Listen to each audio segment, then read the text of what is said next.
ಎಲ್ರಿಗೂ ನಮಸ್ಕಾರ. ನಮ್ಮ ನ್ಯೂಸ್ ಅಲರ್ಟ್ ಯೂಟ್ಯೂಬ್ ಚಾನಲ್ಗೆ ನಿಮಗೆ ಸ್ವಾಗತ. ನಾನು ಚಂದನ್. ನಿನ್ನೆ ಚಿನ್ನಸ್ವಾಮಿ ಕ್ರೀಡಾಂಗಣದಲ್ಲಿ ನಡೆಯಬಾರದಂತಹ ಘಟನೆ ನಡೆದು ಹೋಯಿತು. 11 ಜನರ ಜೀವವೂ ಕೂಡ ಹೋಯಿತು. ನಿಜಕ್ಕೂ ವಿಷಾದನೀಯ ಘಟನೆ. ಸಂಭ್ರಮದಲ್ಲಿದ್ದಂಥ ವಾತಾವರಣದಲ್ಲಿ ಸೂತಕ ನಿರ್ಮಾಣವಾದಂಥ ದಿನ ನಿನ್ನೆ. ಏನಾಯಿತು ಹಾಗಾದರೆ, ಈ ಕಡೆ ವಿರಾಟ್ ಕೊಹ್ಲಿಯನ್ನು ಬೈಯೋರು, RCBಯನ್ನು ಬೈಯೋರು ಒಂದು ಕಡೆ ಆದರೆ, ಗೌರ್ನಮೆಂಟನ್ನು ದೂಷಿಸುವಂಥವರ ಒಂದು ವರ್ಗ ಈ ಕಡೆ. ಇಲ್ಲ, ನಮ್ಮದೇ ತಪ್ಪು, ಜನರದೇ ತಪ್ಪು ಅಂತ ಒಂದಷ್ಟು ಜನ. ಹಾಗಾದರೆ ನಿಜಕ್ಕೂ ಅಲ್ಲಿ ಯಾರ್ದು ತಪ್ಪು? ಈ ಘಟನೆ ನಡೆಯೋದಕ್ಕೆ ಕಾರಣ ಏನು? ಸರ್ಕಾರದ್ದ, RCB ಮ್ಯಾನೇಜ್ಮೆಂಟ್ದ, RCB ಪ್ಲೇಯರ್ಸ್ದ, ಜನಸಾಮಾನ್ಯರದ, ಕರ್ನಾಟಕ ಸ್ಟೇಟ್ ಕ್ರಿಕೆಟ್ ಅಸೋಸಿಯೇಷನ್ ಅವ್ರದ? ಎಲ್ಲವನ್ನು ಕೂಡ ಹುಡುಕಿ ಹುಡುಕಿ ಹುಡುಕಿ ನೋಡ್ತಾ ಹೋದರೆ ಒಂದಷ್ಟು ಸಾಕ್ಷಿಗಳು ಸಿಗ್ತವೆ ಇದಕ್ಕೆ ಕಾರಣ ಏನು ಅನ್ನುವಂಥದ್ದು. ಒಂದೊಂದಾಗಿ ನಾನು ನಿಮಗೆ ಪ್ರಸಾರ ಮಾಡ್ತಾ ಹೋಗ್ತೀನಿ. ಜೊತೆಗೆ ಒಂದಷ್ಟು ಕಪಿಚೇಷ್ಟೆಗಳು, ಅಭಿಮಾನಿಗಳ ಹೆಸರಲ್ಲಿ ದುರಭಿಮಾನಿಗಳ ತೊರ್ಕೊಂಡು ಕುಚೇಷ್ಟೆ ಮಾಡ್ಕೊಂಡು ಈ ಪ್ರಕರಣಕ್ಕೆ ಕಾರಣ ಆಗೋರಲ್ಲ, ಆ ವಿಡಿಯೋಗಳು ಕೂಡ ಒಂದಷ್ಟು ಸಿಕ್ಕಿದ್ದಾವೆ. ಅದನ್ನು ಮಧ್ಯ ಮಧ್ಯ ಪ್ರಸಾರ ಮಾಡ್ತೀನಿ. ನಿಜಕ್ಕೂ ನಿಮಗೇನೆ ಇಂಥ ಅಭಿಮಾನಿಗಳವರು ಅಂತ ಹೋಗಿಬೇಕು ಅಂತ ಅನ್ಸುತ್ತೆ. ಏನು ಆ ಚಿನ್ನಸ್ವಾಮಿ ಕ್ರೀಡಾಂಗಣದ ಆ ಮುಳ್ಳುಬೇಲಿ ಹಾರ್ಕೊಂಡು ಹೋಗುವಂಥವ್ರು, ಅದರಲ್ಲೊಬ್ಳು ಹುಡುಗಿ, ಮಾನ ಮರ್ಯಾದಿರ್ಬೇಕು. ನಿಮ್ಮ ಅಪ್ಪ ನಿಮ್ಮ ಅಮ್ಮದಿರೋದು ಏನು ಬುದ್ಧಿ ಕಲಿಸಿದ್ರೆ ನಿಮಗೆ? ಹುಡುಗರೇನೋ ಹತ್ತುತ್ತವೆ, ಬಿದ್ರು ಪದ್ರು ತಡ್ಕೊಳ್ತವೆ, ಹುಡುಗಿಯಾಗಿ ನೀನು ಹೊತ್ತಕ್ಕೆ ಹೋಗ್ತೀಯಲ್ಲಮ್ಮ. ಈ ಕಡೆ ಹೋದ್ರೆ ಆ ಬ್ಯಾರಿಕೇಡ್ ಏನಿದೆ ಅಂದರೆ ನಂಬರ್ ಪ್ರಕಾರ ಹೋಗ್ಬೇಕಲ್ಲ, ಸಾಲಿನ ಪ್ರಕಾರ ಹೋಗ್ಬೇಕಲ್ಲ, ಆ ಸಾಲು ಪ್ರಕಾರ ಹೋಗುವಂಥದ್ದು ಆ ಪೂರ್ತಿ ಬ್ಯಾರಿಕೇಡ್ ಇಲ್ಲ, ಎಲ್ಲ ಮುರಿದು ಮಡಾಶ್ ಮಾಡಾಕಿದಿರಿ. ಈ ಕಡೆ ಗೌರ್ಮೆಂಟ್ ತಪ್ಪು, ಈ ಕಡೆ RCB ಪ್ಲೇಯರ್ಸ್ ತಪ್ಪು. ಓಕೆ, ಘಟನೆ ಹೇಗೆ ನಡೀತು? ಈ ಕಡೆ ಮೊನ್ನೆ RCB ಚೊಚ್ಚಲ ಕಪ್ಪನ್ನು ಹೊಡೆಯುತ್ತೆ, ಮೊದಲ ಕಪ್ 18 ವರ್ಷದ ನಂತರ. ಈ ಕಡೆ ಏನಾಗುತ್ತೆ ಕರ್ನಾಟಕದಲ್ಲಿ? KSCA, Karnataka state cricket association, 10:30 11 ಗಂಟೆ ಇನ್ನೇನು ಆಗೋಯ್ತು ಅನ್ನೋ ಟೈಮಲ್ಲಿ, ಮ್ಯಾಚ್ ಗೆದ್ರು ಅನ್ನೋ ಟೈಮಲ್ಲಿ ಒಂದು ಪತ್ರ ಮಾಧ್ಯಮಗಳಲ್ಲಿ ವೈರಲ್ ಆಗುತ್ತೆ. ಏನು ಆ ಪತ್ರದಲ್ಲಿರುವಂಥದ್ದು? ಆಲ್ರೆಡಿ ಒಂದು ಬ್ಲೂ ಪ್ರಿಂಟನ್ನು ತಯಾರು ಮಾಡಿ ವಿಧಾನಸೌಧದಿಂದ ಚಿನ್ನಸ್ವಾಮಿ ಕ್ರೀಡಾಂಗಣಕ್ಕೆ ಪ್ಲೇಯರ್ಸ್ ಪರೇಡ್ ಮಾಡ್ಕೊಂಡು ಹೋಗ್ತಾರೆ. ವಿಕ್ಟ್ರಿ ಪರೇಡನ್ನು ಚಿನ್ನಸ್ವಾಮಿ ಸ್ಟೇಡಿಯಂನಲ್ಲಿ ಜನ ಸೇರಿರ್ತಾರೆ, ಅಲ್ಲಿ ವಿಜಯ ಯಾತ್ರೆಯನ್ನು ಮುಗಿಸ್ತೀವಿ ನಾವು, ಅದಕ್ಕೆ ಮನವಿ ಮಾಡಿಕೊಡ್ಬೇಕು ಅಂತ ಅಂದ್ಬಿಟ್ಟು ಕಮಿಷನರ್ಗೆ, ಸರ್ಕಾರಕ್ಕೆಲ್ಲ ಪತ್ರವನ್ನು ಬರೆದಿರ್ತಾರೆ. ಅವರೇ ಖುದ್ದಾಗಿ ಬರೆದಾರ ಅಥವಾ ಖುದ್ದಾಗಿ ಯಾರಾದ್ರೂ ಹಿಂದೆಯಿಂದ ಬರೆಸಿದ್ರ ಅದನ್ನು ಕೂಡ ತನಿಖೆ ಮಾಡಬೇಕಾಗುತ್ತೆ. ಅದಾದ ನಂತರ ಯಾವಾಗ ಇಲ್ಲಿ ಪರ್ಮಿಷನ್ ಸಿಕ್ತೋ ಸಿಗ್ಲಿಲ್ವೋ ಗೊತ್ತಿಲ್ಲ, RCB ಮ್ಯಾನೇಜ್ಮೆಂಟ್ಗೆ ಇನ್ಫಾರ್ಮೇಶನ್ ಹೋಗುತ್ತೆ. RCB ಮ್ಯಾನೇಜ್ಮೆಂಟ್ ಅವರು ಕೂಡ ಬರೋದಕ್ಕೆ ಸಿದ್ಧವಾಗ್ತಾರೆ.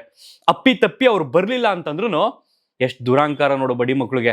ಇಷ್ಟೊಂದೆಲ್ಲ ಸಪೋರ್ಟ್ ಮಾಡ್ದೋ ಬರ್ದೇ ಹೋದ್ರಲ್ಲ ಅನ್ನೋ ಜನನೂ ನಾವೇ, ಬಂದ್ರೆ ಈ ರೀತಿ ದುರ್ವ್ಯವಸ್ಥೆ ಮಾಡ್ಕೊಂಡು ಅವರನ್ನ ದೂರವರು ನಾವೇ. ಅವ್ರದ್ದೇನು ತಪ್ಪಿದೆ ಇಲ್ಲಿ? ಪಿನ್ ಟು ಪಿನ್ ಎಕ್ಸ್ಪ್ಲೈನ್ ಮಾಡ್ಬಿಡೋಣ. ಅದಾದ ನಂತರ RCB ಮ್ಯಾನೇಜ್ಮೆಂಟ್ ಏನ್ ಮಾಡುತ್ತೆ? ಓಕೆ, ನಾವು ಬರ್ತೀವಿ, ಹಾಗಾದ್ರೆ ನಾಳೆನೆ ಫ್ಲೈಟ್ ಹತ್ಕೊಂಡು ಅಹಮದಾಬಾದ್ನಿಂದ ಅಂತ ಅನ್ಕೊಂಡು ಎಲ್ಲ ವ್ಯವಸ್ಥೆ ಆಗುತ್ತೆ. HAL ಏರ್ಪೋರ್ಟ್ಗೆ ಅವರು ಬಂದು ಇಳಿತಾರೆ ಒಂದು 2 ಗಂಟೆ. ಈ ತರ ಸಂದರ್ಭದಲ್ಲಿ ಮಾನ್ಯ DCM DK ಶಿವಕುಮಾರ್ ಅವರು ಅವರನ್ನ ಸ್ವಾಗತ ಮಾಡಿಕೊಂಡು ಬರ್ತಾರೆ. ಅದಾದ ನಂತರ ಪ್ಲೇಯರ್ಸ್ ಹೋಟೆಲ್ ಇದೆಯಲ್ಲ, ಹೋಟೆಲ್ಗೆ ಹೋಗಿ ಸ್ಟೇ ಆಗ್ತಾರೆ. ಅಲ್ಲೊಂದು ಅರ್ಧ ಗಂಟೆ ಫ್ರೆಶ್ ಅಪ್ ಆಗ್ಬಿಟ್ಟು ಸೀದಾ ವಿಧಾನಸೌಧಕ್ಕೆ ಬಸ್ ಹತ್ಕೊಂಡು ಬರ್ತಾರೆ. ಇದನ್ನ ನೀವು ಕೂಡ ಗಮನಿಸಿದ್ರಿ ಮಾಧ್ಯಮಗಳಲ್ಲಿ. ಇದಕ್ಕಿಂತ ಹಿಂದೆ ಏನಾಯ್ತು ಹಾಗಾದ್ರೆ? ಓಕೆ, ಇದ್ದಂಥದ್ದೇನು? ಕರ್ನಾಟಕ ಸ್ಟೇಟ್ ಕ್ರಿಕೆಟ್ ಅಕಾಡೆಮಿ ಕೊಟ್ಟಿದ್ದಂಥ ಮನವಿ ಪತ್ರದಲ್ಲೇನೋ ಪರೇಡ್ ಮಾಡ್ಕೊಂಡು ಬರ್ತದೆ ಅಂತ. ಹೆಚ್ಚು ಕಡಿಮೆ ಮಧ್ಯಾಹ್ನ 1-1:30ನಲ್ಲಿ ಕಮಿಷನರ್ ದಯಾನಂದ್ ಅವರನ್ನ ಮಾಧ್ಯಮಗಳು ಕ್ವಶನ್ ಮಾಡಿ ಕೇಳ್ತಾರೆ, ಸರ್ ಏನು ಪರೇಡ್ ಅಂತೆ, ಪರೇಡ್ ಎಲ್ಲ ಮಾಡ್ತೀರಾ ಅಂತ. ನಮಗಿನ್ನೂ ಅದ್ರ ಬಗ್ಗೆ ಸ್ಪಷ್ಟವಾದ ಮಾಹಿತಿ ಸಿಕ್ಕಿಲ್ಲ. ಅಂದ್ರೆ ಕಮಿಷನ್ ಅವ್ರಿಗೆ ಆವರೆಗೂ ಕೂಡ ಕ್ಲಾರಿಟಿ ಸಿಕ್ಕಿಲ್ಲ, ಅಲ್ಲಿ ಏನು ಪರೇಡ್ ಇದೆಯೋ ಇಲ್ವೋ ಏನೋ ಅನ್ನೋದು ಅನ್ನುವಂಥದ್ದೇ ನೆನ್ನೆ ನಿಜಕ್ಕೂ ಯಾವ ರೀತಿ ಆಗಿದೆ ಅಂತಂದ್ರೆ ಒಂಥರ ದುರ್ವ್ಯವಸ್ಥೆ ಅಂತ ಹೇಳಿದ್ರೆ ಇದನ್ನು ತಪ್ಪಾಗೋದಿಲ್ಲ. ಕಮಿಷನರ್ಗೆ ಸ್ಪಷ್ಟ ಮಾಹಿತಿ ಗೊತ್ತಿಲ್ಲ, ಇನ್ನು ಅವ್ರ ಕೆಳಗಡೆ ಇರ್ತಕ್ಕಂಥ ಪೊಲೀಸ್ ಅವ್ರಿಗೆ ಏನ್ ಗೊತ್ತಿರುತ್ತೆ, ಇನ್ನು ಟಿವಿ ನೋಡುವಂತ ನಿಮಗೆ ಏನ್ ಗೊತ್ತಿರುತ್ತೆ? ಓಕೆ, ಈ ಕಡೆ ಹೋಮ್ ಮಿನಿಸ್ಟ್ರು ಅದಾದ ಒಂದು 10-15 ನಿಮಿಷಕ್ಕೆ ಮಾಧ್ಯಮಗಳಿಗೆ ಪ್ರತಿಕ್ರಿಯೆಯನ್ನ ಕೊಡ್ತಾರೆ. ಏನಂತ ಹೇಳ್ತಾರೆ ಅಂತಂದ್ರೆ, RCB ಪರೇಡ್ ಯಾವ ಕಾರಣಕ್ಕೂ ಅವಕಾಶ ಇಲ್ಲ. ಯಾಕೆ ಅಂತಂದ್ರೆ ಯಾವ್ದಾದ್ರು ಅಹಿತಕರ ಘಟನೆ ನಡೀಬಹುದು, ಯಾರಾದ್ರೂ ಮೇಲ್ಗಡೆಯಿಂದ ಚಪ್ಪಲಿನೋ ಕಲ್ಲೋ ಏನೋ ಒಂದು ಎಸಿಬಹುದು, ವಿರೋಧಿಗಳು ಆಗದೆ ಇರುವಂತವ್ರು. ಆ ಕಾರಣದಿಂದ ಸೀದಾ ಅವರು ವಿಧಾನಸೌಧಕ್ಕೆ ಬರ್ತಾರೆ. ಬಂದಂತವ್ರು ಮುಖ್ಯಮಂತ್ರಿಗಳಿಂದ ಸನ್ಮಾನವನ್ನ ಮಾಡಿಸ್ಕೊಂಡು ಅದಾದ ನಂತರ ಬಂದಂತ ಬಸ್ನಲ್ಲೇ ಚಿನ್ನಸ್ವಾಮಿ ಸ್ಟೇಡಿಯಂಗೆ ಹೋಗ್ತಾರೆ ಅನ್ನುವಂಥದ್ದನ್ನ ಸ್ಪಷ್ಟವಾಗಿ ಹೇಳ್ಬಿಡ್ತಾರೆ. ಮಾಧ್ಯಮಗಳು ಏನ್ ಮಾಡ್ತವೆ? ಪರೇಡ್ ಇಲ್ಲ, ಡೈರೆಕ್ಟ್ ಚಿನ್ನಸ್ವಾಮಿ ಸ್ಟೇಡಿಯಂಗೆ ಬರ್ತಾರೆ ಅಂತ ಹೇಳ್ತಾರೆ. ಅದಕ್ಕಿಂತ ಅದ್ರ ಜೊತೆಗೆ ಆಸುಪಾಸ್ನಲ್ಲೇ ಮಾನ್ಯ DCM DK ಶಿವಕುಮಾರ್ ಅವರು ಮಾಧ್ಯಮಗಳಿಗೆ ಅವರು ಕೂಡ ಒಂದು ಪ್ರತಿಕ್ರಿಯೆಯನ್ನು ನೋಡ್ತಾರೆ. ಏನಂತ ನೀಡ್ತಾರೆ ಅಂತಂದ್ರೆ, ನಾನೀಗ HAL ಏರ್ಪೋರ್ಟ್ಗೆ ಹೋಗ್ತಾ ಇದ್ದೀನಿ ಪ್ಲೇಯರ್ಸ್ಗಳನ್ನ ಕರ್ಕೊಂಡು ಬರೋದಕ್ಕೆ, ಯಾರು ಕೂಡ HAL ಗ್ರೌಂಡ್ ಹತ್ರ ಬರಬೇಡಿ, ಎಲ್ಲರೂ ಚಿನ್ನಸ್ವಾಮಿ ಸ್ಟೇಡಿಯಂ ಹತ್ರ ಬನ್ನಿ ಅಂತ ಅವರು ಕೂಡ ಮಾಧ್ಯಮಗಳಲ್ಲಿ ಹೇಳ್ತಾರೆ. ಜನ ಕನ್ಫ್ಯೂಷನ್ ಆದ್ರು. ಇನ್ನೂ ಕನ್ಫ್ಯೂಷನ್ ಆಗೋದಕ್ಕೆ ಒಂದು ಕಾರಣ ಐತೆ ಕೇಳಿ. ಈ ಕಡೆ ಪರೇಡ್ ಇಲ್ಲ ಅಂತ ಹೋಮ್ ಮಿನಿಸ್ಟರ್ ಸ್ಪಷ್ಟಪಡಿಸೋರೆ, ಈ ಕಡೆ RCB ಇನ್ಸ್ಟಾಗ್ರಾಮ್ ನಲ್ಲಿ ಹಾಗೇನೆ ಟ್ವಿಟರ್ ಅಲ್ಲಿ ಪರೇಡ್ ಇದೆ 5 ಗಂಟೆಯಿಂದ 6 ಗಂಟೆ ಅಂತ ಪರೇಡ್ ಇದೆ ಅಂತ ಅಂದ್ಬಿಟ್ಟು ಒಂದು ಪೋಸ್ಟ್ ಅನ್ನ ವೈರಲ್ ಮಾಡೋರೆ. ಯಾವ್ದು ನಂಬೇಕು ಇಲ್ಲಿ? ಯಾರ್ ಮಿಸ್ಟೇಕ್ ಇಲ್ಲಿ? ಅಂದ್ರೆ ಸರ್ಕಾರಕ್ಕೆ ಮಾಹಿತಿಯನ್ನೇ ತಿಳಿಸದೇವರು ಪೋಸ್ಟ್ ಹಾಕುದ್ರ 5 ಗಂಟೆಯಿಂದ 6 ಗಂಟೆ ಪರೇಡ್ ಐತೆ ಅಂತ? ಅಥವಾ ಸರ್ಕಾರ ಅದು ಗೊತ್ತಿದ್ದು ಸುಮ್ಮನೆ ಇತ್ತಾ? ಮಾಧ್ಯಮಗಳಿಗೊಂದು ಹೇಳಿಕೆ ಕೊಡ್ತಾ? ಅದೂ ಗೊತ್ತಿಲ್ಲ. ಆಮೇಲೆ ಇದೆಲ್ಲ ಆದ್ಮೇಲೆ ಸಿದ್ದರಾಮಯ್ಯನವರು ತುರ್ತು ಪತ್ರಿಕಾಗೋಷ್ಠಿಯನ್ನ ಕರೀತಾರೆ. DCM ಅವರು ಹಾಗೇನೆ ಗೃಹ ಸಚಿವರು ಭಾಗಿಯಾಗಿರ್ತಾರೆ. ನಾವೇನು ಬನ್ನಿ ಅಂತ ಹೇಳಿದ್ವಾ, ಇಷ್ಟೊಂದು ಜನ ಸೇರ್ತಾರೆ ಅಂತ ನಾವೇನು ಎಕ್ಸ್ಪೆಕ್ಟ್ ಮಾಡಿದ್ವಾ, 3-4 ಲಕ್ಷ ಜನ ಸೇರೋರು ಎಲ್ಲ ಕಡೆಯಿಂದ ಸೇರಿ ಈ ರೀತಿ ಸ್ಟೇಟ್ಮೆಂಟ್ ಅನ್ನ ಕೊಟ್ಟರು. ಮಾಧ್ಯಮದವ್ರ ಮೇಲೆ ಆಕ್ರೋಶವನ್ನು ಕೂಡ ವ್ಯಕ್ತಪಡಿಸಿದ್ರು. ನಿಮ್ಮದೇ ಟ್ವಿಟ್ಟರ್ನಲ್ಲಿ, ನಿಮ್ಮದೇ ಟ್ವೀಟ್ನಲ್ಲಿ ನೀವು ಹಾಕಿರುವಂಥ ಪೋಸ್ಟ್ನಲ್ಲಿ ನೀವು ಭಾಗಿಗಳಾಗಿ ಅಂತ ಜನರನ್ನ ವೆಲ್ಕಮ್ ಮಾಡಿದ್ದೀರಿ. ಈ ಕಡೆ DCM ಅವರು ನಾನು HAL ಏರ್ಪೋರ್ಟ್ಗೆ ಅವ್ರನ್ನ ಕರ್ಕೊಂಬರಕ್ಕೆ ಹೋಗ್ತಾ ಇದ್ದೀನಿ, ಸ್ಟೇಡಿಯಂಗೆ ಹೋಗಿ ಜನ ಯಾರು ಅಲ್ಲೂ ಬರಬೇಡಿ ಅಂತ ನೀವು ಹೇಳಿದಿರಿ. ಗೃಹ ಸಚಿವರು ಇಲ್ಲ ಪರೇಡ್ ಇಲ್ಲ ಅಂತ ಹೇಳಿದ್ರಿ. ಜನ ಪರೇಡ್ ಏನಾರ ನೀವು ಕರೆಕ್ಟಾಗಿ ಸೂಕ್ತ ವ್ಯವಸ್ಥೆಯಿಂದ ಮಾಡಿದ್ದಿದ್ರೆ ರೋಡಲ್ಲಿ ಅಲ್ಲಲ್ಲೇ ನಿಂತ್ಕೊಂಡು ಇವ್ರು ಬಸ್ಸಲ್ಲಿ ಹೋಗೋದನ್ನ ಕೈ ಬೀಸ್ಕೊಂಡು ನೋಡ್ಕೊಂಡು ಅಲ್ಲಿಗೆ ಮುಗಿಸ್ತಿದ್ರು. ನೀವು ಯಾವಾಗ ಪರೇಡ್ ಇಲ್ಲ ಅಂತಂದ್ರೆ ಜನ ಹೇಗಾದ್ರೂ ಮಾಡಿ ನಾವು ಅಲ್ಲಿಂದ ಇಲ್ಲಿವರೆಗೆ ಬಂದಿದ್ದೀವಿ, ನಾವು ನೋಡ್ಲೇಬೇಕು ಅನ್ನೋ ಕಾರಣಕ್ಕೆ ಚಿನ್ನಸ್ವಾಮಿ ಸ್ಟೇಡಿಯಂ ಹತ್ರ ಹೋಗಿ ಮುತ್ತಿಗೆ ಹಾಕೊಂಡ್ರು. ಈ ಕಡೆ ವಿಧಾನಸೌಧದಲ್ಲಿ ಎಷ್ಟು ಜನ ಸೇರಬಹುದು ಅಷ್ಟು ಜನ ಸೇರು ಹೋಗಿದ್ರು. ಉಳಿದವ್ರು ಏನ್ ಮಾಡಿದ್ರು, ಇಲ್ಲಿ ಜಾಗ ಯಾವ ಕಾರಣಕ್ಕೂ ಸಿಗಲ್ಲ ಅನ್ಕೊಂಡು ಏಕಾಏಕಿ ಹೋಗಿ ಚಿನ್ನಸ್ವಾಮಿ ಸ್ಟೇಡಿಯಂ ಗ್ರೌಂಡ್ ಏನಿದೆ ಸುತ್ತ ಮುತ್ತ ಅದ್ರ ಮೇಲೆಲ್ಲ ಹತ್ಕೊಂಡು ಒಬ್ರ ಮೇಲೊಬ್ರಲ್ಲೇ ಹತ್ಕೊಂಡು ಒಂದು ಜಾತ್ರೆಯಲ್ಲಿ ತೇರು ಅದಕ್ಕಿಂತ 100 ಪಟ್ಟು ಜನ ಸೇರ್ಕೊಂಡು ನಿಂತಿತ್ತು. ಈ ಕಡೆ ಪೊಲೀಸರು ಏನ್ ಮಾಡ್ತಾರೆ, ಮೊನ್ನೆ ರಾತ್ರಿ RCB ಮ್ಯಾಚ್ ಏನಿತ್ತು ಅದಕ್ಕೆ ಸಂಬಂಧಪಟ್ಟಾಗೆ ಬೆಂಗಳೂರಿನ ಗಲ್ಲಿಗಳಲ್ಲಿ ಫ್ಯಾನ್ಸ್ ಸೆಲೆಬ್ರೇಟ್ ಮಾಡ್ತಿದ್ರು. ಅದಕ್ಕೆ ಸಂಬಂಧಪಟ್ಟಾಗೆ ಪೊಲೀಸರು ಗಸ್ತು ತಿರುಗ್ತಾ ಇದ್ರು. ಬೆಳಗ್ಗೆ ನಿದ್ರೆ ಬೇಡವಾ ಅವ್ರಿಗೆ? ಈ ಕಡೆ ಕಮಿಷನರ್ ಅವ್ರಿಗೆ ಮಾಹಿತಿ ಇಲ್ಲ, 1:30-2 ಗಂಟೆಲಿ ಮಾಧ್ಯಮದವರು ರಿಯಾಕ್ಷನ್ ಅನ್ನ ಕೇಳಬೇಕಾದ್ರೆ, ಬೈಟ್ ಕೊಡ್ಬೇಕಾದ್ರೆ ಈ ಕಡೆ ಕಮಿಷನರ್ಗೆ ಮಾಹಿತಿ ಇಲ್ಲ. ಪೊಲೀಸರು ಏನ್ ಮಾಡ್ತಾರೆ, ಓಕೆ ಪೊಲೀಸರು ಅಂತೂ ಇಂತೂ ನಿಯೋಜನೆ ಆಯ್ತು, ಹೆಚ್ಚು ಕಡಿಮೆ 1000ಕ್ಕೂ ಹೆಚ್ಚು ಪೊಲೀಸರನ್ನ ನಿಯೋಜನೆ ಮಾಡ್ತು. ಎಲ್ಲಿಗೆ ನಿಯೋಜನೆ ಮಾಡಿದ್ರು? ಚಿನ್ನಸ್ವಾಮಿ ಸ್ಟೇಡಿಯಂಗಲ್ಲ, ಹೆಚ್ಚಾಗಿ ನಿಯೋಜನೆ ಮಾಡಿದ್ದು ಮುಖ್ಯಮಂತ್ರಿಗಳು, ಹಾಗೇನೆ ಸರ್ಕಾರದ ಅಧಿಕಾರಿಗಳು, ಸರ್ಕಾರದ ಸಚಿವರು, ಹಾಗೇನೆ RCB ಕ್ರೀಡಾಪಟುಗಳು ಏನ್ ಬಂದಿದಾರಲ್ಲ ಆ ಜಾಗಕ್ಕೆ ಹೆಚ್ಚು ಪೊಲೀಸರನ್ನ ನಿಯೋಜನೆ ಮಾಡ್ತು.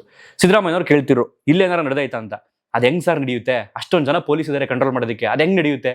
ಬಟ್ ನಿಮ್ ಜೊತೆ ಇದ್ರಲ್ಲ ಜನ, ನಿಮ್ಮ ಮುಂದೆ ಇದ್ರಲ್ಲ ಜನ, ಅದಕ್ಕಿಂತ 5-6 ಪಟ್ಟು ಜನ ಅಲ್ಲಿ ಸೇರೈತಲ್ಲ, ಅದನ್ನ ಕಂಟ್ರೋಲ್ ಮಾಡಕ್ ಪೊಲೀಸರು ಬೇಕಾಗಿರ್ಲಿಲ್ವಾ?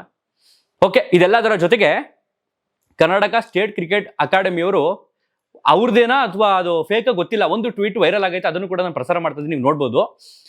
3 ಗಂಟೆಗೆ ಒಳಗ್ ಬಿಡೋದು, 3 ಗಂಟೆಗೆ ಟಿಕೆಟು, ಈ ಕಡೆ ಮಾಧ್ಯಮಗಳಲ್ಲಿ ಟಿಕೆಟ್ ಫ್ರೀ ಅಂತ ಹೇಳ್ಬಿಟ್ರು, ಈ ಕಡೆ ಟಿಕೆಟು ಜೊತೆಗೆ 3 ಗಂಟೆಗೆ ಬಿಡೋದು, ಮೊದಲು ಬಂದವರಿಗೆ ಆದ್ಯತೆ, ಒಳಗಡೆ ಎಂಟ್ರಿ, ಈ ತರ ಅನೌನ್ಸ್ ಮಾಡಿದಾಗ ಒಂದಷ್ಟು ಜನ ಅದನ್ನ ನೋಡ್ಕೊಂಡು ವರ್ಡ್ ಆಫ್ ಮೌತ್ ಮಾಡ್ಕೊಂಡು ಒಬ್ಬರಿಂದ ಒಬ್ರಿಗೆ ಹೇಳ್ಕೊಂಡು ಬರ್ತಾರಾ ಇಲ್ವಾ? ಬಂದ್ರು. ಇದೇ ಆಗಿದ್ದು. ಯಾವಾಗ ನೀವು ಬಂದವ್ರನ್ನ ಹೇಗಿದ್ರು ಫ್ರೀ ಅಂದವ್ರೆ ಬಿಟ್ಬಿಟ್ಟದಾಗೆ ಎಷ್ಟು ಜನ ತುಂಬುತ್ತಾ ಜನ ತುಂಬ್ಕೊಂಡ್ಬಿಡ್ಲಿ, ಅದಾದ ನಂತರ ಯಾರ್ಯಾರೆಲ್ಲ ಬರ್ತಾರೋ ಅವ್ರಿಗೆಲ್ಲ ಇಲ್ಲ ಎಂಟ್ರಿ ಇಲ್ಲ, ಫುಲ್ ಆಗಿ ಹೋಗಿದೆ ಅಂತ ಅಂದ್ಬಿಟ್ಟು ನೀವು ಗೇಟ್ ಹಾಕ್ಬಿಟ್ಟಿದ್ರೆ ಕ್ರೌಡ್ ಆಟೋಮೆಟಿಕಲಿ ಕಂಟ್ರೋಲ್ ಆಗ್ತಿತ್ತು. ಮೋರ್ ದೆನ್ ಏನಿಲ್ಲ ಅಂದ್ರೆ 70% ಜನ ಒಳಗೆ ಹೋಗ್ಬಿಡೋರು. ನಿಂತ್ಕೊಂಡು ನೋಡ್ತಿರೋ, ಕುತ್ಕೊಂಡು ನೋಡ್ತಿರೋ, ಅದು ಅವರೇ ಬರೋದು. ನೀವು ಗೇಟ್ ಹಾಕ್ಬಿಟ್ಟು ಕ್ಲೋಸ್ ಮಾಡ್ಬಿಟ್ಟಿದ್ರೆ ಈ ಅವಘಡ ಯಾವುದೇ ಕಾರಣಕ್ಕೂ ಸಂಭವಿಸ್ತಿರ್ಲಿಲ್ಲ. ಬಟ್ ನೀವೇನ್ ಮಾಡಿದ್ರಿ, ಬನ್ನಿ ಬನ್ನಿ ಬನ್ನಿ ಅಂತ ಎಲ್ಲಾನು ಕರೆದ್ಬಿಟ್ಟು ಗೇಟ್ ಹಾಕೊಂಡ್ರಿ. ಗೇಟ್ ಹಾಕ್ದಾಗ ಏನಾಯ್ತು, ಏನು ಕಚಡಗಳು, ಕೆಲವೊಂದು ಹುಚ್ಚು ಅಭಿಮಾನಿಗಳು, ರಾಸ್ಕಲ್ಸ್ಗಳು ಕೆಲವರು ಏನು ಗೇಟ್ನ ಮುರ್ಕೊಂಡು ಒಳಗೆ ಹೋಗ್ತೀವಿ ಅನ್ನೋ ರೀತಿ ಹೆಂಗೆ ಬೇಕಂಗೆ ದುರ್ವರ್ತನೆಯನ್ನ ಮಾಡಿದ್ರು. ಈ ಸತ್ತವರಲ್ಲಿ 11 ಜನ ನಿಜಕ್ಕೂ ಅವ್ರ ಅಮಾಯಕರೇ ಅವರು. ಯಾಕೆಂತಂದ್ರೆ ಅಲ್ಲಿ ಕಚಡಗಳು ಗೇಟ್ ಮುರ್ಕೊಂಡು ನುಗ್ತೀವಿ ಹಿಂಗೆಲ್ಲ ಮಾಡ್ತೀವಿ ಅಂತ ಮಾಡೋರು ಅವರೆಲ್ಲ ಬದುಕೋರೆ. ಸತ್ತವ್ರು ಯಾರು ಗೊತ್ತಾ, ಇವ್ರ ಮಧ್ಯದಲ್ಲಿ ಸುಮ್ಮನೆ ನಿಂತ್ಕೊಂಡು ನಾವು ನಾವು ಗುಂಪಲ್ಲಿ ಗೋವಿಂದ ಅನ್ಕೊಂಡು ಹೋಯ್ತೀವಿ ಅನ್ಕೊಂಡೋದ್ರಲ್ಲ, ಅವರೇ ಸತ್ತಿರೋಂಥದ್ದು. ಒಂದಷ್ಟು ವಿಜುವಲ್ಸ್ಗಳನ್ನ ನೀವು ನೋಡ್ಬೋದು. ಅಲ್ಲಿ ಒಬ್ರ ಮೇಲೆ ಒಬ್ರು ಹತ್ತು ಕುಣಿತಿದ್ದಾರೆ, ಹೇಗ್ ಬೇಕಾಗಿ ವರ್ತನೆ ಮಾಡ್ತಿದ್ದಾರೆ, ಚಪ್ಪಲಿಗಳ ರಾಶಿ ಬಿದ್ದಿದ್ದಾವೆ. ಯಾರ್ಯಾರು ಚಪ್ಪಲಿ ಏನು ಅಂತದ್ದು ಗೊತ್ತಿಲ್ಲ ಅಲ್ಲಿ. ಅಂದ್ರೆ ಅರ್ಥ ಮಾಡ್ಕೊಳ್ಳಿ, ಅಷ್ಟು ಜೊತೆ ಚಪ್ಪಲಿ ಬಿದ್ದಿದ್ದಾವೆ ಅಂತಂದ್ರೆ ಅಷ್ಟು ಜನ ಅಲ್ಲಿ ಕೆಳಗೆ ಬಿದ್ದು ಒದ್ದಾಡ್ ಹೋಗಿದ್ದಾರೆ ಅಂತ. ಸೊ ಇದೆಲ್ಲ ನಡೀತಿರ್ತಕ್ಕಂಥ ಸಂದರ್ಭದಲ್ಲಿ ವಿಧಾನಸೌಧದಲ್ಲಿ RCBಯ ಕ್ರೀಡಾಪಟುಗಳಿಗೆ ಸನ್ಮಾನ ಸಮಾರಂಭ ನಡೀತಾ ಇರುತ್ತೆ. ಈ ಕಡೆ ಮಾಧ್ಯಮಗಳಲ್ಲಿ 2 ಸಾವು, 3 ಸಾವು, 4ಕ್ಕೆ ಏರಿಕೆ, 5 ಸಾವು, 6ಕ್ಕೆ ಏರಿಕೆ, 1 by 1 ಹಿಂಗ್ ಏರ್ತಾ ಬರ್ತೈತೆ ಸಾವಿನ ಸಂಖ್ಯೆ. ಈ ಕಡೆ ಸನ್ಮಾನ ಸಮಾರಂಭ ನಡೀತೈತೆ. ಮುಖ್ಯಮಂತ್ರಿಗಳಿಗೆ ಒಂದು ಸರಳವಾದ ಪ್ರಶ್ನೆ, ನೀವು ಇಂಟೆಲಿಜೆನ್ಸ್ ಬಗ್ಗೆ ಮಾತಾಡ್ತಿರಲ್ಲ, ನಿಮಗೆ ಇಂಟೆಲಿಜೆನ್ಸ್ ಕೊರತೆ ಏನಾದರೂ ಇತ್ತಾವತ್ತು, ಅಥವಾ ಇಂಟೆಲಿಜೆನ್ಸ್ ನೀವು ಗಣನೆಗೆ ತೆಗೆದುಕೊಂಡಿರ್ಲಿಲ್ವಾ, ಅಥವಾ ಅಲ್ಲಿ ಸಾವು ನೋವುಗಳು ಸಂಭವಿಸ್ತಿರ್ತಕ್ಕಂಥ ಸಂದರ್ಭದಲ್ಲೂ ಕೂಡ ನೀವು ಸನ್ಮಾನ ಕಾರ್ಯಕ್ರಮ ನಡೀತಿತ್ತಲ್ಲ, ಆ ಸಂದರ್ಭದಲ್ಲೂ ನಿಮಗೆ ಪೊಲೀಸರಿಂದ ಮಾಹಿತಿ ಬರಲಿಲ್ವಾ ಅಥವಾ ಬಂತ? ಇದೇ ಪರಿಸ್ಥಿತಿಯಲ್ಲಿ ಸರ್ಕಾರಕ್ಕೆ ಸಂಬಂಧಪಟ್ಟ ಯಾರಾದರೂ ಸಚಿವರು ಸತ್ತೋಗಿದ್ರೆ, ಅಥವಾ ಈ RCB ಮ್ಯಾನೇಜ್ಮೆಂಟ್ಗೆ ಸಂಬಂಧಪಟ್ಟಂಗೆ ಯಾರು ಸತ್ತೋಗಿದ್ರೆ ಒಬ್ರು ನಡೀತಿತ್ತ ಈ ಸನ್ಮಾನ ಸಮಾರಂಭ ಕಾರ್ಯ? ಇಲ್ಲ ಅಲ್ವಾ? 11 ಜನ ಸತ್ರು ನಡೀತು. 11 ಜನ ಸತ್ರು ಏನ್ ಪ್ಲಾನ್ ಮಾಡ್ಕೊಂಡಿದ್ರೆ ಅದೆಲ್ಲ ಕರೆಕ್ಟಾಗಿ ಆಯ್ತು. ಕಾರಣ ಏನ್ ಗೊತ್ತಾ, ನಿಮ್ದು ದೊಡ್ಡ ಜೀವ, ಅವ್ರ ಬಡವ್ರ ಮಕ್ಕಳು ಜೀವ ಅಲ್ವಾ. ಸತ್ತರೆಷ್ಟು 11 ಇಲ್ದವ್ರು 111 ಸಾಯ್ಲಿ, 111 ಇಲ್ದವ್ರು 1000 ಸಾಯ್ಲಿ. ಇನ್ನು ಜನಕ್ಕೇನು ಕೊರತೆನ ನಮ್ಮ ಕರ್ನಾಟಕದಲ್ಲಿ, ಅದರಲ್ಲಿ ನಮ್ಮ ಭಾರತದಲ್ಲಿ? ಸಾಯಲಿ ಬಿಡಿ. ಆದರೆ ಎತ್ತವ್ರ ಸಂಕಟ ಆ ತಂದೆ ತಾಯಿಗೆ ಮಾತ್ರ ಗೊತ್ತು. ಅದಾದ ನಂತರ RCB ಮ್ಯಾನೇಜ್ಮೆಂಟು ಮಳೆಯಲ್ಲೇ ಅದೆಲ್ಲನೂ ಮುಗಿಸ್ಕೊಂಡು ಬಂದು ಬಸ್ ಹತ್ಕೊಂಡು ಬರ್ತಾರೆ. ಬಂದವರು ಅವ್ರಿಗೂ ಕೂಡ ಮಾಹಿತಿ ಗೊತ್ತಿರುತ್ತೆ, ಯಾರಾದರೂ ಹೇಳಿರ್ತಾರೆ ಸ್ಟೇಡಿಯಮಲ್ಲಿ ಈ ರೀತಿ ದುರ್ಘಟನೆ ನಡೆದೈತೆ ಅಂತ. ಅದಾದ ನಂತರ ಅವರು ಕೂಡ ಬಂದು ಸ್ಟೇಡಿಯಂನಲ್ಲಿ ಭಾಗಿಯಾಗ್ತಾರೆ. ಬಹುಶಃ ನನಗೆ ಬೇಜಾರಾಗಿದ್ದು ಅಲ್ಲಿ, ಇಷ್ಟೆಲ್ಲ ಘಟನೆ ನಡೆದ ಮೇಲೆ ಓಡೋಬೇಕಿತ್ತದಿಗೆ ಏನೂ ಬೇಕಾಗಿಲ್ಲ. ಯಾಕೆಂದರೆ ನೀವು ಪ್ರೀತಿಯಿಂದ ಒಂದು ಕಪ್ ಗೆದ್ಕೊಂಡು ಬಂದು ಈ ಜನಗಳಿಗೆ ತೋರ್ಸಕ್ಕೆ ಬಂದ್ರಿ. ಬಟ್ ಇಲ್ಲಿ ವ್ಯವಸ್ಥೆ ಸರಿ ಇಲ್ಲ. ನಿಮ್ಮನ್ನ ಪ್ರೀತಿಯಿಂದ ಸರಿಯಾಗಿ ವೆಲ್ಕಮ್ ಮಾಡಿಕೊಂಡು ನಿಮಗೆ ಸರಿಯಾಗಿ ಪ್ರೀತಿ ಕೊಡೋಕ್ಕೆ ಯೋಗ್ಯತೆ ಇಲ್ಲ ಕೆಲವರಿಗೆ. ಇಲ್ಲಿ ಸುಮ್ಮನೆ ಹೊರಟೋಗ್ಬೇಕಿತ್ತು ನೀವು ಬಂದವರು. ಕಾರಣ ಏನಂತೆ ಗೊತ್ತಾ? ಒಂದು 2-3 ದಿನ ತಡವಾಗಿ ಮಾಡಿದಿದ್ರೆ ಏನು ಕಳ್ಕೊಳ್ತಿದ್ರೆ ಗೊತ್ತಿಲ್ಲ. ಆಕ್ಚುಲಿ ರೀಸನ್ ಅಂತೆ, ವಿದೇಶಿ ಆಟಗಾರರು ಲೇಟ್ ಆದರೆ ಹೊರಟೋಗ್ಬಿಡ್ತಾರೆ ಅವ್ರ ಊರುಗಳಿಗೆ. ಹೋಗ್ಲಿ ಪರವಾಗಿಲ್ಲ. RCBiansಗೆ ಅಥವಾ ಕನ್ನಡಿಗರಿಗೆ ಅಥವಾ ಬೆಂಗಳೂರಲ್ಲಿ ಬೇಕಾಗಿದ್ದೇನೋ 18 ವರ್ಷದಿಂದ ಬೇಕಾಗಿದ್ದು ಅಂತ ಒಂದು ಕಪ್ಪು, ಅದನ್ನ ವಿರಾಟ್ ಕೊಹ್ಲಿ ಇಟ್ಕೊಂಡು ಬಂದ್ರೆ ಸಾಕಾಗ್ತಿತ್ತು. ಫಾರಿನ್ ಆಟಗಾರರ್ಸೇ ಬರ್ಬೇಕಿಲ್ಗೆ, ಅವರೇ ಪ್ಲೇಯರ್ಸೇ ಬರಬೇಕಿತ್ತು ಅಂತೇನಿಲ್ಲ, ಯಾರು ಎಕ್ಸ್ಪೆಕ್ಟ್ ಮಾಡಿರಲಿಲ್ಲ. KSCA ಅವ್ರು ತಗೊಂಡಿದ್ದಂಥ ತಪ್ಪು ನಿರ್ಧಾರ ಇದು. ಅರ್ಜೆಂಟಾಗಿ ಮಾಡಿದ್ರಲ್ಲ ಈ ವ್ಯವಸ್ಥೆಯನ್ನ, ಇದು ತಪ್ಪು. ಅರ್ಜೆಂಟಾಗಿ ಮಾಡಿದ ವ್ಯವಸ್ಥೆನಲ್ಲಿ ಪೊಲೀಸರನ್ನ ನೀವು ಮರ್ತರೋ, ಕಡೆಗಣಿಸಿದ್ರೋ, ಬಿಟ್ರೋ, ಅಥವಾ ನಿಮ್ಮ ತೆವಲುಗಳಿಗೆ ಇದನ್ನ ಮಾಡ್ಕೊಂಡ್ರೋ ಗೊತ್ತಿಲ್ಲ. 11 ಜೀವಗಳು ಹೊರಟೋಯ್ತು. ಬೆಳಗ್ಗೆ ಮಾಧ್ಯಮಗಳಿಗೆ ಗಮನಿಸ್ತಿದ್ದೆ, ಒಬ್ರು ತಂದೆ, ಹುಡುಗನ ಹೆಸರು ಭೂಮಿಕಿರ್ಬೇಕು, 100 ಕೋಟಿ ಆಸ್ತಿನ ಹಗಲು ರಾತ್ರಿ ಕಷ್ಟಪಟ್ಟು ಮಾಡಿದೆ, ಇವತ್ತು ಅವನೇ ಇಲ್ಲ ಅಂತ ತಂದೆ ಪ್ರಶ್ನೆ ಮಾಡ್ತಾರೆ. ಒಬ್ಳು ತಾಯಿ ಹೇಳ್ತಾಳೆ, ಗಾರೆ ಕೆಲಸ ಮಾಡಿ ನನ್ನ ಮಗನ್ ಸಾಕ್ತಿದ್ದೆ ಅಂತ. ದೊಡ್ಡವ್ರ ಮಕ್ಕಳು ಹೋಗಿದ್ದಾರೆ, ಬಡವ್ರ ಮಕ್ಕಳು ಹೋಗಿದ್ದಾರೆ. ಜೀವನೇ ಅಲ್ವಾ ಅಲ್ಲಿ. ಇನ್ನು ನಮ್ಮ ರಾಯ್ ಸಮುದ್ರದ ಹುಡುಗ ಪೂರ್ಣಚಂದ್ರ ಅಂತೆ, ಮೈಸೂರಲ್ಲಿ ಕೆಲಸ ಮಾಡ್ತಿದ್ದಂತೆ, ಇಂಜಿನಿಯರಿಂಗ್ ಕೆಲಸನೇನೋ, ಸಾಫ್ಟ್ವೇರ್ ಆಗಿ. ಯಾಕೋ ಬಂದೆ ನೀನು ಈ ರೀತಿ ಪರಿಸ್ಥಿತಿ ಮಾಡ್ಕೊಡೋದಕ್ಕ? ನಿಮ್ಮ ತಂದೆ ತಾಯಿ ಪರಿಸ್ಥಿತಿ ಏನು ಇವತ್ತು? ಎಷ್ಟು ಜನ ಫೋನ್ ಮಾಡಿ ನನಗೆ ಹೇಳಿದ್ದು, ನಮ್ಮ ಕೇರ್ಪೇಟೆ ಹುಡುಗ ಅಂತ. 26 ವರ್ಷ ಅಂತೆ. 2 ವರ್ಷ ಹೋಗಿ ಬಿಡ್ಕೊಂಡ್ರೆ ಮದುವೆ ಮಾಡೋರು ನಿಮ್ಗಳಿಗೆಲ್ಲ. ನಿಮ್ಮ ತಂದೆ ತಾಯಿಗಳು ಏನೋ ದೊಡ್ಡ ಕನ್ಸುಗಳು ಕಟ್ಕೊಂಡಿರ್ತಾರೆ. ನೀವು ಈ ತರ ಹುಚ್ಚ ಅಭಿಮಾನ ತೋರಕ್ ಬಂದ್ಬಿಟ್ಟು ಆ ತಂದೆ ತಾಯಿಗಳನ್ನ ಬದುಕಿರೋ ತನಕ ಸಾಯಿಸೋ ತರ ಮಾಡ್ಬಿಡ್ತೀರಿ ನೀವುಗಳೆಲ್ಲ. ಇದಾದ ನಂತರ ಸುದ್ದಿ ನ್ಯಾಷನಲ್ ಮಾಧ್ಯಮಗಳೆಲ್ಲ ಪ್ರಸಾರ ಆಗುತ್ತೆ. ಅದೆಲ್ಲವನ್ನು ಕೂಡ ನೀವು ಗಮನಿಸಿದ್ರಿ. ಇನ್ನು ಏನ್ ಹೇಳಿ ನಾನು? ಸರ್ಕಾರದವರು, ಅದಕ್ಕೆ ಸಂಬಂಧಪಟ್ಟ ಗೃಹ ಸಚಿವರು ಎಲ್ಲರೂ ಕೂಡ ಹೋಗಿ ಆಸ್ಪತ್ರೆಗಳಿಗೆ ಭೇಟಿ ನೀಡಿ ಸಾಂತ್ವನವನ್ನ ಹೇಳ್ತಾರೆ. ಈ ಕಡೆ ಮುಖ್ಯಮಂತ್ರಿಗಳು ಅನೌನ್ಸ್ ಮಾಡ್ತಾರೆ, ಸತ್ತವರಿಗೆ ತಲಾ 10 ಲಕ್ಷ ಘೋಷಣೆ ಅಂತ. ಗಾಯಾಳುಗಳಿಗೆ ಸಂಪೂರ್ಣ ವೆಚ್ಚವನ್ನ ಸರ್ಕಾರವೇ ಭರಿಸುತ್ತೆ. ಅವ್ರಿಗೆ ಸಂಬಂಧಪಟ್ಟ ಸಾರಿಗೆ ಸಂಪರ್ಕ ಏನಿರುತ್ತೆ, ಅವ್ರು ಓಡಾಡಕ್ಕೆ ಬರೋದಕ್ಕೆ ಅದಕ್ಕೂ ಕೂಡ ಸರ್ಕಾರನೇ ವೆಚ್ಚವನ್ನ ಭರಿಸುತ್ತೆ ಅಂತ ಸರ್ಕಾರ ಅನೌನ್ಸ್ ಮಾಡುತ್ತೆ. ಈ ಕಡೆ RCB ಮ್ಯಾನೇಜ್ಮೆಂಟ್ ಹಾಗೆ KSCA, Karnataka state cricket association ಇದೆ, ಅವರು ಕೂಡ ತಲಾ 5 ಲಕ್ಷವನ್ನ ಅನೌನ್ಸ್ ಮಾಡ್ತಾರೆ. ಟೋಟಲ್ ಆಗಿ 15 ಲಕ್ಷ ಸಿಕ್ತು. ಓಕೆ, ಈ ರೀತಿಯ ಘಟನೆಗಳಲ್ಲಿ ಭಾಗಿಯಾಗಿ ಹುಚ್ಚು ಅಭಿಮಾನವನ್ನ ತೋರಿಸಿ ಸಾಯಿರಿ. ಸತ್ತು ಮನೆಯವರಿಗೆ 10 ಲಕ್ಷನೋ 15 ಲಕ್ಷನೋ ಕೊಡಿಸ್ಬಿಟ್ಟು ಆರಾಮಾಗಿ ಹೋಗಿ ಮೇಲ್ಗಡೆ. ನಿಜಕ್ಕೂ ದುರಂತದ ಘಟನೆ ಇದು. ಈ ರೀತಿಯ ಘಟನೆ ಕರ್ನಾಟಕದಲ್ಲಿ ಎಂದೂ ನಾವು ಕಂಡಿರಲಿಲ್ಲ ಅಂತ ಅನ್ಸುತ್ತೆ. ಬೆಂಗಳೂರಿನಲ್ಲಿ ಅದರಲ್ಲೂ ಈ ಕ್ರಿಕೆಟ್ ಅನ್ನುವಂಥ ಒಂದು ಕಾರಣದಿಂದನೇ ಕಂಡಿರಲಿಲ್ಲ ಅಂತ ಅನ್ಸುತ್ತೆ. ಒಟ್ಟಾರೆಯಾಗಿ ವೈಯಕ್ತಿಕವಾಗಿ ಇದೆಲ್ಲ ಸರಿ ಬರ್ತಿಲ್ಲ. ನಮ್ಮ ಜನ ಹುಚ್ಚಾಟ, ಪುಂಡಾಟ, ಪೋಖ್ರಿ ಆಟ ತೋರ್ಕೊಂಡು ಇನ್ನೊಂದಷ್ಟು ವಿಡಿಯೋಗಳಿದಾವೆ. ಕನ್ನಡದ ಬಾವುಟ ಹಿಡ್ಕೊಂಡು ಕಾರ್ ಮೇಲೆ ಕೂತ್ಕೊಂಡು RCB ಸೆಲೆಬ್ರೇಷನ್ ಅನ್ನ ಬಿಯರ್ ಬಾಟ್ಲ್ ಹಿಡ್ಕೊಂಡು ಸೆಲೆಬ್ರೇಷನ್ ಮಾಡ್ಕೊಂಡು ಕರ್ನಾಟಕದಲ್ಲಿ ಓಡಾಡ್ತಿದ್ರು ನಮ್ಮ ಪೊಲೀಸರು ಸಿಂಪಲ್ ಆಗಿ ಆರಾಮಾಗಿದ್ದಾರೆ. KF41 ಏನೋ ಗಾಡಿ ನಂಬರ್ ಅದು, ಎಲ್ಲವನ್ನು ಪ್ರಸಾರ ಮಾಡ್ತೀನಿ. ಮುಂದಿನ ವಿಡಿಯೋದಲ್ಲಿ ಸ್ವಲ್ಪ ಉಗಿಬೇಕು ಇಂಥ ತರಲೆಗಳಿಗೆ, 3rd ಕ್ಲಾಸ್ಗಳಿಗೆ. ಇಂಥವ್ರಿಗೆ ಸಾಮಾಜಿಕ ಪ್ರಜ್ಞೆಯನ್ನು ಮೂಡಿಸ್ಲಿಲ್ಲ, ಸಾಮಾಜಿಕ ಜವಾಬ್ದಾರಿಯನ್ನು ನಾವು ಮೂಡಿಸ್ಲಿಲ್ಲ ಅಂತಂದ್ರೆ ನಾವು ಬದುಕಿದ್ರು ಸತ್ತಂಗೆ ಈ ಸಮಾಜದಲ್ಲಿ. ಇನ್ನೇನು ಇಲ್ಲ. ಒಟ್ಟಾರೆಯಾಗಿ ಸರ್ಕಾರ ಹೇಳುವಂಥದ್ದು ಈ ರೀತಿ, ಈ ಕಡೆ ಆಪೋಸಿಷನ್ ಅವರು, ವಿರೋಧ ಪಕ್ಷದವರು ಹೇಳುವಂಥದ್ದು ಹಿಂಗಾಗ್ಬರ್ದಿತ್ತು, ಹಿಂಗೆ ಮಾಡ್ಬಾರ್ದಿತ್ತು, ಹಿಂಗಾಗ್ಬರ್ದಿತ್ತು, ಹಂಗೆ ಹಿಂಗೆ ಅಂತ ಉರು ಬಂದಿಗೆ ಹೇಳ್ತಾರೆ. ಸಾವಲ್ಲೂ ರಾಜಕೀಯ ಬೇಡ. ಯಾಕೆ ಅಂತಂದ್ರೆ ನೀವು ಕೂಡ ಬೆಳಗ್ಗೆಯಿಂದ ಬಾಯಿ ಮುಚ್ಕೊಂಡಿದ್ರಿ. ಯಾಕೆ ನೀವು ಕರೆದಿದ್ರೆ ಪತ್ರಿಕಾಗೋಷ್ಠಿ ಬಂದು ಮಾಡ್ಬೋದಿತ್ತಲ್ವಾ, ನೀವು ಬಂದು ಉಗಿಬೋದಿತ್ತಲ್ವಾ? ಈ ರೀತಿ ಮಾಡ್ತಾ ಇದ್ದೀರಲ್ಲ ತಪ್ಪಲ್ವಾ? ಜನಕ್ಕೆ ಏನಾದ್ರು ತೊಂದರೆ ಆದ್ರೆ ಏನು ಅಂತ ನೀವು ಮುಂಜಾಗ್ರತಾ ಕ್ರಮವಾಗಿ ನೀವೇ ಮಾತಾಡ್ಬೋದಿತ್ತು. ಬಟ್ ನೀವು ಕೂಡ ಯಾಕೆ ಮಾತಾಡ್ಲಿಲ್ಲ? ಯಾಕೆ ಅಂತಂದ್ರೆ ಅತಿ ದೊಡ್ಡ ಅಭಿಮಾನಿ ಬಳಗವನ್ನ ಹೊಂದಿರತಕ್ಕಂತ ಒಂದು ಫ್ರಾಂಚೈಸಿ RCB, ಅದನ್ನ ಎದುರಾಕೊಂಡು ನಮ್ಗೆ ಆಗ್ಬೇಕು ಅಂತ ಅನ್ಕೊಂಡು ನೀವು ತಪ್ಪಗಿದ್ರಿ. ಅದಾದ್ಮೇಲೆ ಎಲ್ಲರೂ ಬಂದೀಗ ಬಾಯಿ ಬಿಡ್ಕೊಳ್ತಾ ಇದ್ರಿ. ಈ ಕಡೆ ಮಾಧ್ಯಮದವರು ಇದರ 50% ಪಾಲು ನಿಮ್ದೇನೆ, ಸಿಂಹ ಪಾಲು ನಿಮ್ದೇನೆ ಮಾಧ್ಯಮದವ್ರದ್ದು. ಯಾಕೆ ಅಂತಂದ್ರೆ ಒಂದೊಂದು ಸೆಕೆಂಡ್ ಇಲ್ಲೇ ಬತ್ತವ್ರೆ, ಇಲ್ಲೇ ಹೋಯ್ತವ್ರೆ, ಇಲ್ಲೇ ಇದ್ದಾರೆ, ಅವ್ರು ತಿಂದಿದ್ದು ಉಂಡಿದ್ದು ಹೇತಿದೆಲ್ಲ ಅಂತ ತೋರಿಸ್ಬಿಟ್ಟವ್ರು ನೀವೇನೆ. ಜನಗಳಿಗೆ ನಿಮ್ಮ ನೋಡ್ಕೊಂಡು ಮೊಬೈಲಲ್ಲೇ ಇಲ್ಲೇ ಅವ್ರೆ ಅಂತ ಅನ್ಕೊಂಡು ಹೋದವರು, ಅದಕ್ಕೆ ಕಾರಣ ನೀವೇನೆ. ಅದೇ ಜನ 4:15 ಆದ ತಕ್ಷಣ ರಿಟರ್ನ್ ಉಲ್ಟಾ. ಹೆಂಗೆ ಇದು ವ್ಯವಸ್ಥೆ, ಹೆಂಗೆ ಇದು, ಹಂಗೆ ಹಿಂಗೆ. ಬೆಳಗ್ಗೆಯಿಂದ ಲೇಡೀಸ್ ಆಂಕರ್ಗಳೆಲ್ಲ ಸೆಲೆಬ್ರೇಟ್ ಮಾಡ್ತಿದ್ರು, ಸಂಜೆ ಬಂದ್ಬಿಟ್ಟು ಗಂಡಸರುಗಳೆಲ್ಲ ಪುಂಗ್ತಾ ಇದ್ರು, ಜೋರಾಗಿ ಹಾಕೊಂಡು ಉಗಿತಾ ಇದ್ರು. 6 ಕೊಟ್ರೆ ಅತ್ತೆ ಕಡೆ, 3 ಕೊಟ್ರೆ ಸೊಸೆ ಕಡೆ. ಇದೇ ಅಲ್ವಾ ಇವತ್ತಿನ ಪರಿಸ್ಥಿತಿ? ಓಕೆ, ಇನ್ನೇನು ಇಲ್ಲ. ಸತ್ತವ್ರ ಕುಟುಂಬಕ್ಕೆ ಸಾಂತ್ವನ ಹೇಳ್ತಾ ಮೃತರ ಆತ್ಮಕ್ಕೆ ಶಾಂತಿ ಸಿಗ್ಲಿ. ಬದುಕಿರೋರ್ಗೊಂದು ಸಲಹೆ, ಇನ್ಮುಂದೆ ಆದ್ರೂ ಹುಚ್ಚಾಟ ಆಡೋದು ಬಿಟ್ಬಿಟ್ಟು ನೀಟಾಗಿ ಬದುಕಿ, ಜವಾಬ್ದಾರಿಯಿಂದ ಬದುಕಿ. ಜೀವ ಒಂದೇ ಸಲ ಬರೋದು, ಹೋಗೋದು ಒಂದೇ ಸಲ.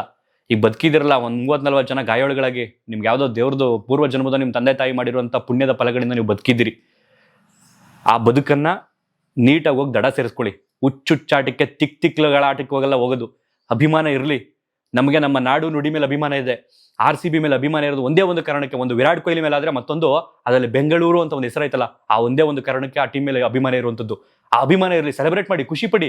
ನೀವು ಸೆಲೆಬ್ರೇಟ್ ಮಾಡಿ, ಪಟಾಕಿ ರೋಡೆಲ್ಲ ಹೊಡೆದ್ರಲ್ಲ, ಪೊಲೀಸರಿಂದ ನಿಮ್ಗೆ ಹೊಡೆದ್ರ, ಅವರು ಕೂಡ ಖುಷಿಯಾಗಿ ಎಕ್ಸ್ಪ್ರೆಸ್ ಮಾಡ್ತಿದ್ರು, ನಿಮ್ಮನ್ನ ನೀಟಾಗಿ ಕಾಯ್ತಾ ಇದ್ರು. ಇವತ್ತು ಹುಚ್ಚಾಟ ಮಾಡ್ಕೊಂಡು ಸತ್ತಲ್ಲ, ಅವ್ರೇನ್ ಮಾಡ್ತಾರೆ? ನಿಜಕ್ಕೂ ಅಲ್ಲಿ ಒಂದಷ್ಟು ಪೊಲೀಸರಿಗೆ ನಾನು ಹ್ಯಾಟ್ಸ್ ಆಫ್ ಅನ್ನು ಹೇಳ್ಬೇಕಾಗುತ್ತೆ. ಒಬ್ಬ ವ್ಯಕ್ತಿಯನ್ನೇ ಎತ್ಕೊಂಡು ಒಬ್ರು ಇನ್ಸ್ಪೆಕ್ಟರ್ ನಿಂತ್ಕೊಂಡಿರ್ತಕ್ಕಂಥ ದೃಶ್ಯ ಸಾಮಾಜಿಕ ಮಾಧ್ಯಮಗಳಲ್ಲಿ ವೈರಲ್ ಆಗುತ್ತೆ. ಕಷ್ಟ ಪಡ್ಕೊಂಡು ಓಡಾಡ್ತಾ ಇದ್ದೀರಿ. ನಿಜಕ್ಕೂ ಪೊಲೀಸರಿಗೆ ಹ್ಯಾಟ್ಸ್ ಆಫ್ ಹೇಳ್ಬೇಕಾಗುತ್ತೆ ಇಲ್ಲಿ. ಬಟ್ ಸರ್ಕಾರದ ಬೇಜವಾಬ್ದಾರಿ ಮೊದಲ ಕಾರಣ ಆದ್ರೆ ಕರ್ನಾಟಕ ಸ್ಟೇಟ್ ಕ್ರಿಕೆಟ್ ಅಕಾಡೆಮಿ ಏನಿದೆ ಅವ್ರದ್ದು ಕೂಡ ಇದರಲ್ಲಿ ಮೊದಲ ಕಾರಣನೇ ಆಗುತ್ತೆ. ಈ ಸಾವಿಗೆ ಹೊಣೆ ಇವರು ಒತ್ಕೊಳ್ಳಬೇಕು. ಮಾಧ್ಯಮಗಳು ಕೂಡ ಒಪ್ಕೊಳ್ಳಬೇಕು ಇದನ್ನ. ಯಾಕೆಂತಂದ್ರೆ ನಿಮ್ದು ಕೂಡ ಬಿಗ್ ಇಂಪ್ಯಾಕ್ಟ್ ಇಲ್ಲಿ. ಒಂದು ಮ್ಯಾಡ್ ರಶ್ ಆಗೋದಿಕ್ಕೆ ಅಲ್ಲಿ ರೀಸನ್ ಏನು ಅಂತಂದ್ರೆ ಮಾಧ್ಯಮಗಳ ಇಂಪ್ಯಾಕ್ಟೇ ಕಾರಣ ಇಲ್ಲಿ. ಓವರ್ಲಾಗ್ ಸುಮ್ಮನೆ ನಾವು RCB ಅವ್ರಿಗೆ ಬೈದ್ರಿ ಏನ್ ಪ್ರಯೋಜನ? ಅವ್ರು ಬಂದವರೇ ಗುರು. ಯಾಕೆ ಅಂತಂದ್ರೆ 18 ವರ್ಷ ಆದ್ಮೇಲೆ ಕಪ್ ಗೆದ್ಕೊಂಡ್ ಬಂದಿದ್ವಿ, ಜನ ಅಷ್ಟೊಂದು ಪ್ರೀತಿ ಕೊಟ್ಟವ್ರೆ, ನಾವು ಅವ್ರು ತೋರಿಸ್ಬೇಕು ಅನ್ಕೊಂಡ್ ಬಂದವ್ರೆ. ಆ ಕೊಹ್ಲಿ ಖುಷಿ ನೋಡಿದ್ರ ನೀವು? ಬಸ್ ಒಳಗಡೆ ಬರ್ಬೇಕಾದ್ರೆ ಡ್ರೈವರ್ ಸೀಟ್ ಪಕ್ಕ ಕುತ್ಕೊಂಡ್ ಬಂದು ಹಿಂಗ್ ತೋರಿಸ್ಕೊಂಡು ತಂದಿದ್ದೀನಿ ಅಂತ ಖುಷಿಯಿಂದ ಹೇಳ್ಕೊಳ್ತಿದ್ದ ವಯ್ಯ. ಆ ಖುಷಿನ ನೀವೆಲ್ಲ ಹಾಳು ಮಾಡಕ್ ಬಿಟ್ರಲ್ಲ. ಏನ್ ಕೆಲವರು ವಿರೋಧಿಗಳ ಕಪ್ ಮೇಲೆ ರಕ್ತ ಎಲ್ಲ ನಾಕಿ ಏನು ಬ್ಲಡ್ ಕಪ್ ಇದು ಹಂಗೆ ಹಿಂಗೆ ಸಾವಿನ ಎಣೆಗಳೆಲ್ಲ ಮಲಗಿಸ್ಬಿಟ್ಟು ಸಾವಿನ ಕಪ್ ಇದು ಸಾವಿನ ಸಂಭ್ರಮ ಅಂತೆಲ್ಲ ಹಾಕೊಂಡು ವೈರಲ್ ಮಾಡ್ತಿದ್ದಾರೆ. ಅವ್ನ್ ಗೆದ್ದಿದ್ದೆ ತಪ್ಪಾಗೋಯ್ತಾ ಕಪ್ಪ? ಈ ತರ ನೀವು ಸೆಲೆಬ್ರೇಟ್ ಮಾಡ್ತೀರಾ ಅಂತ ಅಭಿಮಾನ ಐತೆ, ರಶ್ ಐತೆ, ಹಂಗ ಅನ್ಬಿಟ್ಟು ಒಬ್ರ ಮೇಲೆ ಒಬ್ರು ಬಿತ್ತು ಸಾಯುವಂತದ್ದೇನಿತ್ತು? ನಿಧಾನಕ್ಕೆ ಹೋಗಿ ಸಾಯುವ್ರಿ, ನಿಧಾನಕ್ಕೆ ಹೋಗಿ ನೋಡಿವ್ರಿ, ಇಲ್ಲ ಮನೆಗೆ ಬಂದು ನೋಡಿವ್ರಿ, ಇಲ್ಲ ದೂರದಲ್ಲಿ ಕುತ್ಕೊಂಡು ಅಲ್ಲೇ ಮೊಬೈಲ್ ಆನ್ ಮಾಡ್ಕೊಂಡು ನೋಡ್ಬೋದಿತ್ತಲ್ಲ. ಏನು ಸ್ಟೇಡಿಯಂ ಒಳಗಡೆ ಹೋಗ್ಬಿಟ್ಟು ತುಂಬಾ ಏನು 2 ಮೀಟರ್ ದೂರದಲ್ಲಿ ನೋಡ್ತಿದ್ರ ನೀವು ಅವ್ರನ್ನ? ಅಲ್ಲಿ ಹಾಕಿರೋ ಸ್ಕ್ರೀನ್ಗಳಲ್ಲಿ ತಾನೇ ನೋಡ್ತಿದ್ರಿ ನಿಮ್ ಯೋಗ್ಯತೆಗೆ. ಏನು ಅಲ್ಲಿ ಹೋಗ್ಬಿಟ್ಟು ಒಂದು ಸೋಷಿಯಲ್ ಮೀಡಿಯಾದಲ್ಲಿ ಒಂದು ಫೋಟೋ ಹಾಕೊಂಡು ಒಂದು ಇನ್ಸ್ಟಾಗ್ರಾಮ್ ರೀಲ್ಸ್ ಹಾಕೊಂಡು ನಾನು ಹೋಗಿದ್ದೆ ಅಂತ ಅನ್ಕೊಳ್ಳೋದಕ್ಕೆ ಕೊಚ್ಕೊಳ್ಳೋದಕ್ಕೆ ಈ ಹಣೆ ಬರ ಆಗಿದ್ದು. ಅನುಭವಿಸ್ತಾರೆ ಇವತ್ತು ನಿಮ್ಮ ತಂದೆ ತಾಯಿಗಳು ನಿಮ್ಮನ್ನು ಕಳ್ಕೊಂಡಂತವ್ರು ಇವತ್ತು. ಓಕೆ, ಧನ್ಯವಾದ. ಮತ್ತೊಂದು ವಿಡಿಯೋದಲ್ಲಿ ಸಿಗ್ತೀನಿ. ಸಾಕಷ್ಟು ಬೇಸರದಿಂದ ಈ ವಿಡಿಯೋವನ್ನು ಮುಗಿಸ್ತಾ ಇದ್ದೀನಿ. ಕಳ್ಕೊಂಡಿರೋರು ನಮ್ಮವರೇ. 11ಕ್ಕೂ ಹೆಚ್ಚು ಜನರಲ್ಲಿ ಯಾರೋ ಒಬ್ರು ಕೊಯಮತ್ತೂರು ಅಂತ ಇನ್ನು ಉಳಿದ 10 ಜನ ಕರ್ನಾಟಕದವರೇ. ಚಿಕ್ಕಬಳ್ಳಾಪುರ, ಬಾಗೇಪಲ್ಲಿ, ಈ ಕಡೆ ನಮ್ಮ KR ಪೇಟೆ, ಈ ಸೈಡ್ ಅವ್ರು ಆಲ್ಮೋಸ್ಟ್ ಸತ್ತಿರೋಂಥವ್ರು. ಬೆಂಗಳೂರವ್ರು ಒಂದು 5-6 ಜನ ಹೆಣ್ಮಕ್ಳು. ಅದರಲ್ಲಿ ಅಜ್ಜಿರೆಲ್ಲ ಹೋಗಿದ್ದೀರಂತಲ್ಲಮ್ಮ ನೋಡೋದಿಕ್ಕೆ. ವಯಸ್ಸಾದ ಅಜ್ಜಿರು ಏನು ಊಟ ಕೊಡ್ತಿದ್ದೀರಮ್ಮ ಅಲ್ಲಿ? ನಮ್ಮ ಕಡೆ ಒಂದು ಬೀಗರ ಊಟ ಆದ್ರೇನೆ ಸಾಕು. ಮಂಡ್ಯ ಕಡೆ ಏನ್ ಎಕ್ಸ್ಪೆಕ್ಟ್ ಮಾಡಿರ್ತೀವಿ ಅದಕ್ಕಿಂತ ಜಾಸ್ತಿ ಜನ ಸೇರ್ತಾರೆ. ಕಂಟ್ರೋಲ್ ಮಾಡೋ ತಾಕತ್ತಿದ್ರೆ ಹೇಳ್ಕೋಬೇಕು. ಹಾಗೇನೆ ನೀವು ಗವರ್ನಮೆಂಟ್ ಅವರು ಇದನ್ನೆಲ್ಲ ಕಂಟ್ರೋಲ್ ಮಾಡಿ ಸರಿಪಡಿಸ್ತೀವಿ ಅನ್ನೋ ತಾಕತ್ತಿದ್ರೆ ನೀವು ಕರೆಕ್ಟಾಗಿ ಮಾಡ್ಕೋಬೇಕಿತ್ತು. ನಿಮಗೆ ನಿಮ್ಮದೇ ಆದಂತ ಶೋಕಿ ಆಗಿತ್ತಲ್ಲ, ಆ ಸ್ಟೇಜ್ ಮೇಲೆ ಏನ್ ಬರೀ ಮಿನಿಸ್ಟ್ರಿಗಳ ಫ್ಯಾಮಿಲಿಗಳೇ? ಖಾಸಗಿ ಕಾರ್ಯಕ್ರಮನೇ ಇದು? ಸರ್ಕಾರಿ ಕಾರ್ಯಕ್ರಮನೇ ಇದು? ನಿಮಗೆ ಸ್ವತಂತ್ರ ಅಭಿಪ್ರಾಯಗಳು, ಸ್ವತಂತ್ರ ನಿಮ್ದೇ ನಿರ್ಧಾರಗಳು. ನಾನು CM ಆಗಿದ್ದೀನಿ, ನಾನು DCM ಆಗಿದ್ದೀನಿ, ನಾನು ಗೃಹ ಸಚಿವ ಆಗಿದ್ದೀನಿ, ನಾನು ಅದಾಗಿದ್ದೀನಿ ಇದಾಗಿದ್ದೀನಿ ಅಂತ ಅನ್ಕೊಂಡು ಆಚೆ ಸತ್ತವ್ರು ಬಡವ್ರ ಮಕ್ಕಳು. ನಿಮ್ಗೆ ಓಟ್ ಹಾಕಿ ಗೆಲ್ಸಿದ್ರಲ್ಲ, ನಿಮ್ಮನ್ನ ವಿಧಾನಸೌಧ ಮೆಟ್ಲತ್ತಿದ್ರಲ್ಲ, ಅವ್ರ ಮಕ್ಕಳು ಸತ್ತವ್ರು ಇವತ್ತು. ಸಾಯ್ಲಿ ಬಿಡಿ. ಯಾಕೆಂತಂದ್ರೆ ಅವ್ರು ಮಾಡ್ಕೊಂಡಿದ್ದ ತಪ್ಪಿಗೆ ಅವರೇ ಸಾಯ್ಲಿ. ಅವ್ರು ಮಾಡ್ಕೊಂಡಿರುವಂತ ಆ ಪಾಪದ ಇದಕ್ಕೆ ಅವರೇ ಸಾಯ್ಲಿ. ಇನ್ನೇನು ಮಾಡೋಕ್ಕಾಗಲ್ಲ. ಅನುಭವಿಸ್ಲಿ ಬಿಡಿ. ಇವತ್ತು ಲೆಕ್ಕಾಚಾರ ಆಗ್ಲಿ.